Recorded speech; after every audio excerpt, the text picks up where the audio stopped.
چائے میں اگر مکھی گر جائے تو کیا کریں؟ کیا یہ حدیث میں ہے کہ اگر کوئی مکھی چائے میں گر جائے تو اسے پورا ڈبو کر نکالے کیونکہ اس کے ایک پر میں شفا اور دوسرے میں بیماری ہے؟ ہدایت اللہ خان کشمیر سے۔ واہ بھائی واہ ہدایت اللہ خان، آپ کیسی بات کر رہے ہیں؟ آپ کہہ رہے ہیں کیا کوئی ایسی حدیث ہے کہ مکھی چائے میں گر جائے؟ تو کیا نبی صلی اللہ علیہ وسلم کے دور میں ہدایت خان چائے تھی؟ کہ آپ کیسی بات کر رہے ہو؟ یہ چائے، نسوار، پان، گٹکا، سگریٹ، یہ تو ہمارے دور کی بدعتیں ہیں۔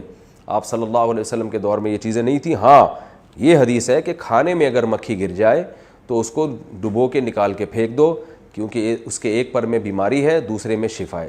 یہ بالکل صحیح حدیث ہے۔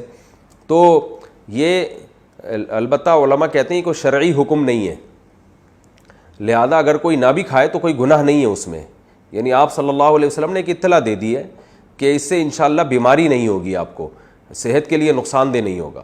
باقی کسی کو اگر طبعی طور پر گھن آتی ہے تو اس کو شرعاً مجبور نہیں کیا جاتا، جیسے جھوٹا پینا حدیث سے ثابت ہے، لیکن اگر کسی کو کسی کے جھوٹا پینے سے متلی آ رہی ہے تو کوئی زبردستی تو نہیں حکم ہے کہ لازمی کسی کا جھوٹا پیا کرو، تو ہر ایک کی مزاج الگ ہے۔ تو ایسے احکام کا تعلق آداب سے ہوتا ہے، شرعی مسائل سے نہیں ہوتا۔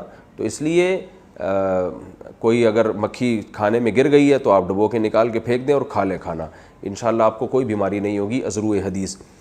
ہاں یہ الگ بات ہے کہ اگر آپ کا دل نہیں چاہ رہا، آپ کو گھن آ رہی ہے تو پھر نہ کھائیں، تو کوئی پابندی بھی نہیں ہے اس میں۔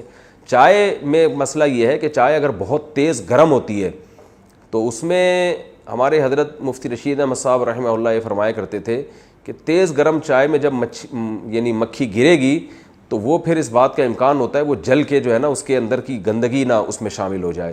تو ہمارے حضرت فرمایا کرتے تھے کہ اس زمانے میں کھانا اتنا تیز شدید گرم نہیں ہوتا تھا جیسے آج ہوتا ہے، تو وہ اس سے کے کھانے کے بارے میں ہے۔ تو چائے تو کھولتی ہوئی چیز ہوتی ہے، ٹھنڈی ہے تو ایک الگ بات ہے، لیکن اگر کھولتی ہوئی چائے میں مکھی گر جائے وہ تو فوراً جناب اس کا تو وہ بن جاتا ہے، وہ یعنی یوں سمجھیں کہ بوائل ہو گئی وہ تو ایک قسم کی، اور اس کی یہ اس بات کا امکان ہوتا ہے کہ اس کے اندر کی جو گندگی ہے وہ اس میں شامل نہ ہو گئی ہو۔ تو اس لیے تیز گرم چائے میں اگر مکھی گری ہے تو پھر اگر کوئی نہ پیے، اور پھر یعنی پھر اس بارے میں علماء بعض علماء کی رائے ہے کہ حدیث اس سے اس کا تعلق نہیں ہے، پھر وہ ڈاکٹروں سے پوچھے آپ۔